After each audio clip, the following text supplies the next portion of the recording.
এই জন্য বিশেষ করে যুবকেরা সুন্নতে দাঁড়িয়ে রাখো আর গান বাজনার মত হন না, তওবা করেন।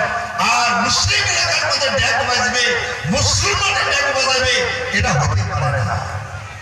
হ্যাঁ, গান করতে বাজাবে সেটা আমার কথা, তোমার শরীর তো আমার না, আমার শরীর তোমার না, আমার ক্ষেত্রে আমার রক্ষা করে চলা লাগবে নাকি কর কি ভাই বেরমাগে যে ড্যাক আর বর্তমান ডিজে বাজার ডিজে।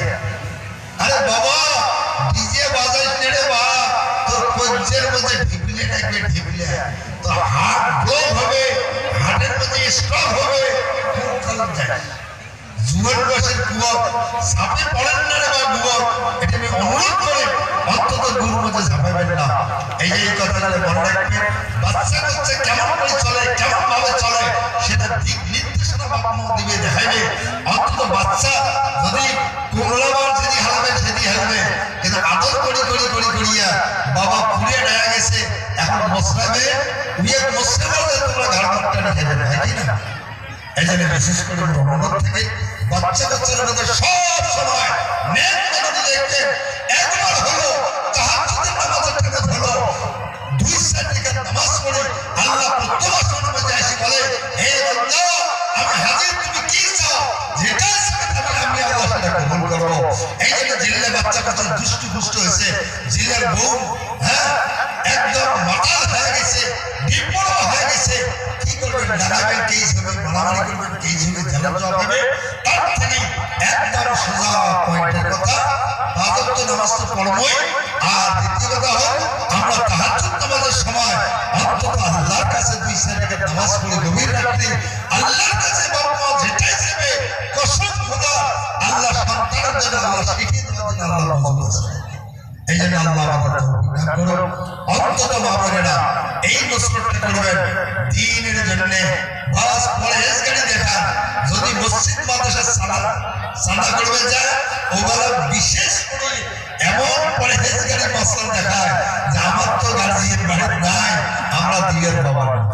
যদি কোনো হুলেনি দোকান আসে, হে বাবনেরা তোমরা কোন এই মুখ দিয়ে কয়া করবেন, যদি কোনো হুলেনি টুলেনি আসে, কোনো যদি ওইরকম হরের মাল ওইরকম মণিহারের দোকান আসে, ওই বেলা পর্দা টর্দা নাই, হাতের হ্যাঁ একদম কাপড় সাপড় করে হাত আগে দেন, চুরি হাত দিবে। হে বাবানেরা খুব বসিয়ে যে নবীজি বলছেন তোমার অঙ্গ এই আজকে বোরকাতে স্টাইল, এটা এই বোরকা কোন এই শরীরের যতগুলো অঙ্গ আছে সব থেকে আল্লাহ পাক রাজধানী বানাইছেন মুখকে। সুবহানাল্লাহ, কিছু বানাইছেন রাজধানী এই মুখ, আর এই মুখের বোরকা গোটা থাকে, মুখের খুলি গুলো বাজার বাজার দাম সানা সানা বের বানাইছে, মুখ সানা বের বানাইছে। আরে এই বোরকাওয়ালা তাহলে কোন তোমার ডবল গুনাহ, একটা বোরকাওয়ালা তোমার ইনসাফ করলেন তোমার ব্যবহার দ্বারা। দ্বিতীয়ত তোমার পরবর্তী জেনারেশনগুলো শিখবে আর তোমরা মরে যাবে, আর এগুলো যত পর্দার নামে বেআইন করবে আর এই টাইম মাস্টার হবে, এই শিক্ষাগুলো হবে, মারা যাওয়ার পরে কবরের মধ্যে এই সৎকার জায়গা হিসেবে গুণাটা বেরিয়ে যাবে। এখানে মা বোনেরা এক ভাইরা অনুরোধ করে বলি, এই ভাষার কথা জানি না আল্লাহ যেন লোক বেশি বেশি আল্লাহ আল্লাহ নিজেই কোরআনের মধ্যে বলছেন বিসমিল্লাহির রহমানির রহিম, কাবুরা মাকতান ইনদাল্লাহ আন তাকুলু মা লা তাফআলুন। বান্দারে তুমি ওই কথা মানুষকে বলিও না যাহা তুমি নিজে আমল করো। আজকে অনেক সিন্ধি একটা মাস্টারকে পুরো ধমকি লাগা দিয়েছে, ঢাপলা পড়া একটা মোবাইল দিয়েছে, বউ রেলের মধ্যে ফোন করতে করতে যাওয়া লাগছে। আচ্ছা মোবাইল কে দেওয়া হয়, বাড়ির 6টা সদস্য 6টা করে মোবাইল বর্তমান করা হয় না? তো অনেক আত্মীয় যার দাওয়াত থাকে মোট বাড়ি গেলে একটা মোবাইল নেবে, আমার বউগুলো নাই, 3টে বেলা 3 খাই, বড়টা যদি মোটে থাকে সবসময় মুখি খাওয়া মোত্তালা। এই যে ইশার নামাজ পড়ে করে ফোন করবে, আম্মার সাথে কথা বলবে, বাস ফোন করো 1 ঘন্টা 1.5 ঘন্টা কি আলাপ করবে। কোন চাকরি করেন, কয়েক টাকা বেতন পান, আপনার বড় মোবাইল দিচ্ছে। আজকে এই বিবাহিত মেয়েগুলি এমন করে পাওয়া লাগছে, এর কারণটা কি? এই না পান তো ইল্লা মাশাআল্লাহ বাকিগুলো ঠিক করা মুশকিল আছে। আমার ধরা খায় বড় পাগল ধরে যাবে বউ বেটিকে খোলা জায়গার গাও গাও তো দোষকা বউ বেটিকে না গার্জিয়ানটা হ্যাঁ আমার যে বড় হুজুর কইছে জিতেরু এলা শুনে বুঝবে না যে বেসরা কে কইছে কথা আমরা যুদ্ধে আমার যুদ্ধে যুদ্ধ কোরআন হাদিস কি কয় করে থাক নাউজুবিল্লাহ এই জন্য বিশেষ করে আমরা 3 নম্বর যেটা পর্দা বুঝে করার কথা কয় যে বাবুরা মনে মনে নিয়ত করি না পর্দা চলবে না ইনশাআল্লাহ কসম খোদা আজকে এই কথাগুলো শোনার পর যদি অন্তর থেকে তওবা করেন এক ফোঁটা যদি মাসির মাথা পরিমাণ যদি চোখের পানি পড়ে আল্লাহ তোমাকে মাফ করে দিবেন ইনশাআল্লাহ। আর আগামী দিনে পর্দা চলবেন না স্বামীর দরজা স্বামীর বংশকে তোমরা বুকের মধ্যে নাও কসম খোদা তোমার জামাই তোমার বংশ বুকের মধ্যে নেবে আল্লাহ। এই জন্য মা অনুরোধ থাকে তোমরা তো পুরুষের আগে বহু বছর আগে আগে তোমরা জান্নাতে যাবে আল্লাহর নবী আল্লাহর নবীর হাজারো যখন দলেছে কর। এই জন্য বিশেষ করে দ্বীনের খেদমত তুমি একটা কথা বলো কথা রাখবেন তো ইনশাআল্লাহ। মসজিদ কার ঘর কত দেখি আল্লাহর মসজিদ কার ঘর আল্লাহ আল্লাহ মান বানাল্লাহ মসজিদান কম সময় মান বানাল্লাহ মসজিদান বানাল্লাহু বাইতান ফিল জান্নাহ সুবহানাল্লাহ। যে মানুষ দুনিয়াতে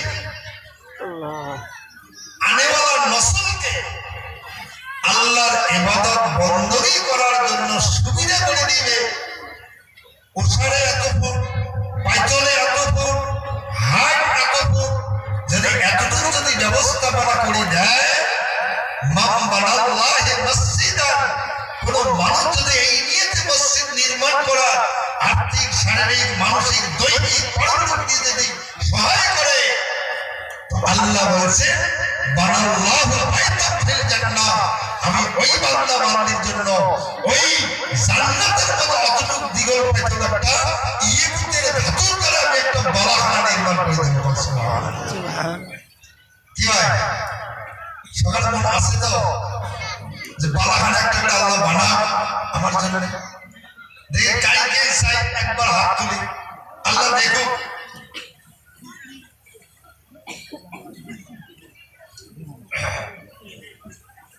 আল্লাহ কে এই হাত আছে খালি আর না কিছু দেওয়া কর সবাই কর দোয়া রে খালি হাত করছি তুমি ইরাদা করো নাকি কর এই খালি হাতটা দেব না কিছু একটা যোগ করব বেশি অত ঘন বয়ানের দরকার নাই কারণ এই সভা করা হয় 3টি উদ্দেশ্য এক হলো প্রচার প্রসার একটা হলো দ্বীনের কথা ফাযাক্কির ইন্না যিকরা তানফাউল মুমিনিন তোমরা মানুষের মধ্যে আলাপ আলোচনা করো বোঝাই করো কারণ উপকারে আসুক আর না আসুক লাভ পাইবে মুমিনিন যারা মুমিন তারা তাদের উপকারে আসবে ইনশাআল্লাহ।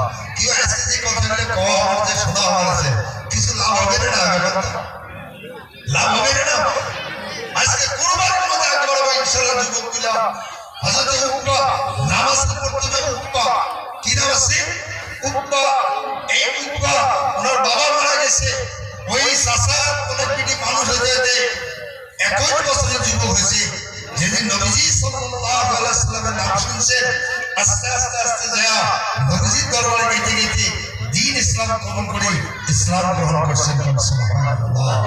এমন করে রাতে যাওয়া করতে করতে হঠাৎ একদিন চাচার নজর ধরা পড়ে চাচা এখন দেখে যে আমার ভাতিজা এই করতে গিয়ে আসলো এখন তো মুসলমান কি মিছিল কথা পাওয়া যাবে মিছিল কথা তো পাওয়া যাবে না তো বলছেন আমি মুহাম্মদ সাল্লাল্লাহু আলাইহি ওয়াসাল্লামের ধর্ম থেকে আসি ভাই আমরা কাই কি জানিস না কোন ধর্ম বলে ওটা তো জানা তুই গেলি কেন তো কথা দুইতে বাবা হয় ওই বাড়ি স্যার না এই বাড়ি স্যার ঠিক আছে কথা দেখি যুবকগুলো কর কি কইছে চাচা কি কইছে হয় নবীজির দরবার স্যার নাহলে এই ভিজে স্যার তো বলছেন চাচা যা যেটা আমি বুঝছি এটা কখনো সারা সম্ভব নয়।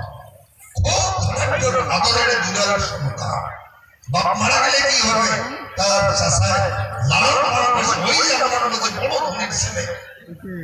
তখন বলছে কি ভাতিজাতে সামনে বলে না, বলে বাইরে হও, তো ওদিকে বেরিয়ে গেছে। কিছুদূর যাওয়ার পরে দাঁড়াও, যে তোর পরনের যে কাপড় আছে, চাচা মনে মনে ভাবছে এই কাপড় চাইলে হয়তো রুখবে। তবে চাচা কি বলে, তোর পরনের যে কাপড় নিলে তোর মত তো বলছে শার্টটা যা আছে ওইগুলো বলছে তোর লঙ্গি ধরো কি লঙ্গি আছে, তবে ওটাও খো।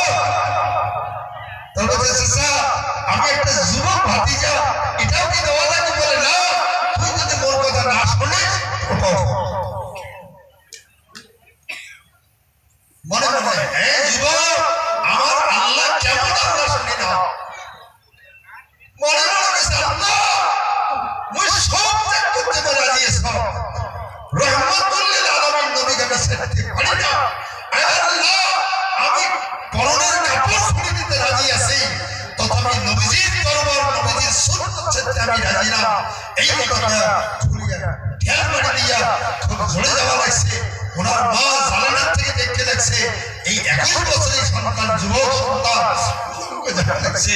মা চিন্তা করছে দেড় যদি নেবে বড় কথা খারাপ হবে, তবে পাইছে বাড়ি জানালা দিয়ে খুলিয়া একটা আধা ঘন্টা একটা পাতলা কম্বল ফেলে দিয়ে বলছে, বেটারে তুই বুঝলু না, তুই এলাম না হয় ঘর, আর যদি না ঘরে এটি যে কোনো মুখে সতর্ক।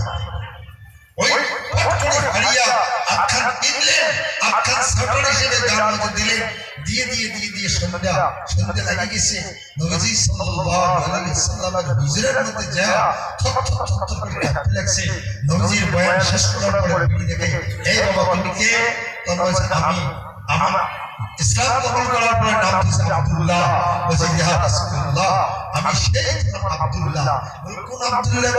বলে আমার বিবির অবস্থা যে আমার নাম ছিল উকবা, এই সেই উকবা ওর আমি আব্দুল্লাহ। নবীজি সাল্লাল্লাহু আলাইহি ওয়াসাল্লাম জড়ে ধরলেন, হে বাবা তুমি ধনাঢ্য ব্যক্তির ছেলে, আজকে তোর এই অবস্থা কেন? তখন সম্পূর্ণ ইতিহাস বলে বলছে, ইয়া রাসূলুল্লাহ দুনিয়ার বিচ্যুতি আমি মানি নিতে সহ্য করব, কিন্তু আখিরাতের বিচ্যুতি, আখিরাতের জাহান্নাম আমি সহ্য করতে পারবো না। ইয়া রাসূলুল্লাহ আমার মা একটু দয়া করে এই ভাড়া কাপড় আমাকে দিছে, কোন রকম আগ্রে আছি। ইয়া রাসূলুল্লাহ ভিতরে যাওয়ার মতো আমার পরিবেশ ছিল না, যার জন্য কোন রকম কারণে খরচ রক্ষা করে বসিয়েছি। একমাত্র ইয়া রাসূলুল্লাহ আপনার চেহারা মোবারক দর্শন করার জন্য আমার মন চাইছে। ইয়া রাসূলুল্লাহ আমি এইভাবে আপনার দেখা করতে আসছি। বলছেন ইয়া রাসূলুল্লাহ, তো হুজুর সাল্লাল্লাহু আলাইহি ওয়াসাল্লাম হাত ধরে টেনে নিয়েছেন, উনি আহলে সুন্নাত দলের মধ্যে বসে দিয়েছেন। তারপরে দিন সকালে নবীজির কাছে যে বলছেন, ইয়া রাসূলুল্লাহ দুনিয়ার মধ্যে সবথেকে আনন্দদায়ক মৃত্যুটা কি? তো নবীজি সাল্লাল্লাহু আলাইহি ওয়াসাল্লাম বলছেন যে ইসলামের মধ্যে যে নিজের জান কুরবান দেয়, এই মৃত্যুটা সবথেকে আল্লাহর কাছে বেশি প্রিয়। আর এই মানুষটার মৃত্যু নয়, এই মানুষটা হয়তো জানেন প্রত্যাবর্তন হয়, ইন্তিকাল মানে প্রত্যাবর্তন হয়, কিন্তু অনাদি অনন্তকালের জন্য জান্নাতে তার জন্য চিরস্থায়ী ঠিকানা, আনন্দদায়ক জায়গা তার মানে জান্নাত। বলছে ইয়া রাসূলুল্লাহ আমি আর জীবনে কিচ্ছু আমার সওয়াব নাই। ইয়া রাসূলুল্লাহ আমি যখন দ্বীনের কুরবানি করতে করতে দ্বীনকে দুনিয়ার মধ্যে উন্নত শিখতে করতে গিয়ে আমি যেন আমার জানটা আল্লাহর রাস্তায় কুরবানি করতে পারি। ইয়া রাসূলুল্লাহ আমাকে আপনি দয়া করে এই দোয়াটা বিধান। বলছেন বারাকাল্লাহ, হে আব্দুল্লাহ সত্যিকারে তোমার নিয়তে অবশ্যই আল্লাহ পূরণ করবে। তারপরে থেকে ডাক জিয়াদে এখন আল্লাহর নবী সাল্লাল্লাহু আলাইহি ওয়াসাল্লাম এখন কিছু দূর যাওয়ার পরে সাহাবাদেরকে নিয়ে চললেন জিয়াদে যাবেন। হঠাৎ করে খবর আসছে যে অপরপক্ষ ওমরা বিরতি দিয়া এই ডেটটা আর পৌঁছে দিয়েছে। তো নবীজি সাল্লাল্লাহু আলাইহি ওয়াসাল্লাম সাহাবা নিয়ে মদিনার দিকে আসতেছে। হঠাৎ করে সেই আব্দুল্লাহর এমন জ্বর উঠছে, জ্বর কাটতে কাটতে কাটতে রাত বেসাইয়ের দিকে রাস্তাতে। নবী সাল্লাল্লাহু আলাইহি ওয়াসাল্লাম সমস্ত সাহাবাকে বললেন,